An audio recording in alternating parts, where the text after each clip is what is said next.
Hello everyone. तो आज हम डिस्कस करते हैं CSIR यूजीसी नेट जून 2022 में पूछा हुआ क्वेश्चन, लीनियर अलजेब्रा का क्वेश्चन। देखिए क्या दिया होगा, पार्ट बी का क्वेश्चन था। सो क्वेश्चन है A is an invertible matrix 5 cross 5 matrix. Invertible matrix दिया हुआ साथ में A, और साथ में ये बोला हुआ है कि A एंड A इनवर्स का कैरेक्टरिस्टिक पॉलिनोमियल सेम है। हम इसको पढ़ के यूं भी तो कह सकते हैं कि A और A इनवर्स की आइगन वैल्यू सेम है। समझ? तो आज आपसे क्वेश्चन पूछा हुआ था, कौन सा statement is necessarily true, which of the following statement is necessarily true. a square का डिटरमिनेंट 1, a रेज़ पर 5 का डिटरमिनेंट 1, a स्क्वायर का ट्रेस 1 या a रेज़ पर 5 का ट्रेस 1 आया। ठीक है, इसको हम ऐसे भी ले सकते थे, कोई मैट्रिक्स भी सोच सकते थे आसानी से जिसमें a और a इनवर्स का आइगन वैल्यू सेम हो। तो हम एक काम करते हैं, a को आइडेंटिटी मैट्रिक्स से ले लेते हैं 5 क्रॉस 5 का, समझ? तो उससे A इनवर्स भी डेफिनेटली आइडेंटिटी मैट्रिक्स आता है। आइडेंटिटी मैट्रिक्स का इनवर्स आइडेंटिटी मैट्रिक्स होता है। तो A की आइगन वैल्यूज क्या है सारी 1 1 1 1 5 टाइम्स। तो A इनवर्स की भी पक्का क्या होगी 1 1 1 1 1।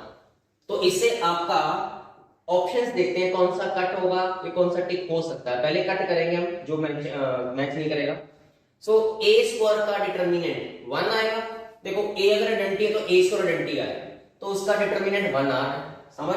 तो a स्क्वायर अगर आपका आइडेंटिटी आ रहा है तो इसका जब हम डिटरमिनेंट लेंगे a स्क्वायर का, तो डेफिनेटली आपको दिख रहा है 1 ही आएगा। अभी तक ये ऑप्शन काट नहीं सकते क्योंकि एग्जांपल से कर रहे हैं, बट हाँ सेकंड ऑप्शन देखोगे a रेज़ पर 5 का डिटरमिनेंट 1, वो भी आएगा क्योंकि a रेज़ पर 5 भी आइडेंटिटी आएगा, तो a रेज़ पर 5 का डिटरमिनेंट भी आपका 1 आ रहा है। अभी तक दोनों ऑप्शन के ऊपर कोई कमेंट नहीं कर सकते क्योंकि एग्जांपल से, बट हाँ a स्क्वायर का अगर आइडेंटिटी आ रहा है तो इसका ट्रेस तो 5 आएगा, ये 1 कह रहा है, तो ये क्लियर होगा कि आपका जो तीसरा ऑप्शन है वो गलत हो जाएगा। समझ?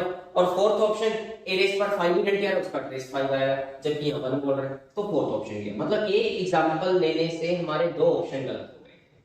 ठीक है, अब a और b पार्ट में से कौन सा ठीक होगा, क्योंकि सिंगल करेक्ट ऑप्शन का क्वेश्चन था, तो दैट मींस हमें अपनी एग्जांपल बदलनी पड़ेगी। तो आइडेंटिटी के अलावा और कौन सी एग्जांपल ले सकते हैं? थोड़ी आसान सी ही लेते हैं, माइनस आइडेंटिटी ले लेते हैं। तो माइनस आइडेंटिटी का इनवर्स भी माइनस आइडेंटिटी ही आता है। तो अब आइगन वैल्यू क्या होगी -1 -1 -1 -1 -1 -1। तो a इनवर्स की भी -1 -1 -1 -1 -1। तो अब इसका a स्क्वायर करोगे माइनस आइडेंटिटी का स्क्वायर आइडेंटिटी, जब a रेज़ पर 5 करोगे तो वो आएगा माइनस आइडेंटिटी। समझ लो, माइनस आइडेंटिटी को 5 बार मल्टीप्लाई करो, माइनस आइडेंटिटी आएगा क्योंकि -5 बार मल्टीप्लाई। अब जब a स्क्वायर का डिटरमिनेंट लेंगे वो 1 आएगा, बट a रेज़ पर 5 का डिटरमिनेंट लेंगे वो -1 आएगा। दैट मींस सेकंड ऑप्शन गलत होगा, तो बचे कौन सा? फर्स्ट ऑप्शन, क्योंकि तीन ऑप्शन आपके कट हो चुके हैं। तो ये तो बाय एग्जांपल्स ही क्वेश्चन हो गया। वैसे इसको करने का तरीका क्या था, सोचने का तरीका क्या था, बाय कॉन्सेप्ट अगर जाना हो, क्योंकि आपको क्वेश्चन में बोला हुआ था कि a और a इनवर्स का कैरेक्टरिस्टिक सेम है, तो इसका मतलब आपको ये बोल दिया गया है a और a इनवर्स का कैरेक्टरिस्टिक पॉलिनोमियल सेम है। दैट मींस आपको ये बोल दिया गया है xi माइनस a का determinant is equal to the xi minus a inverse का डिटरमिनेंट सेम है फॉर ऑल x। समझ? कैरेक्टरिस्टिक सेम है फॉर ऑल x।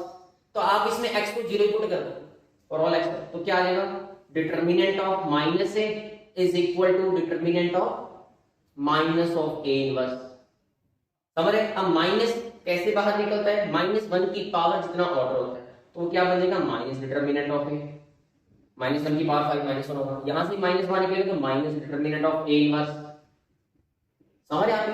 तो अब ध्यान से देखो, माइनस माइनस तो कैंसिल आउट हो जाएंगे, बट इसको क्या लिख सकते हो? Determinant of a is equal to 1 over determinant of a। Property होती है कि अगर a का इनवर्स एग्जिस्ट करता है तो a इनवर्स का डिटरमिनेंट क्या होगा? 1 ओवर डिटरमिनेंट ऑफ a। ये क्या बन जाएगा यहाँ पे? डिटरमिनेंट ऑफ a का whole square is equal to 1। और determinant of a into determinant of a बना किससे होता है? a स्क्वायर पे डिटरमिनेंट से, वो 1 हाफ हो रहा है, तो आप हो गया ना पहला ऑप्शन।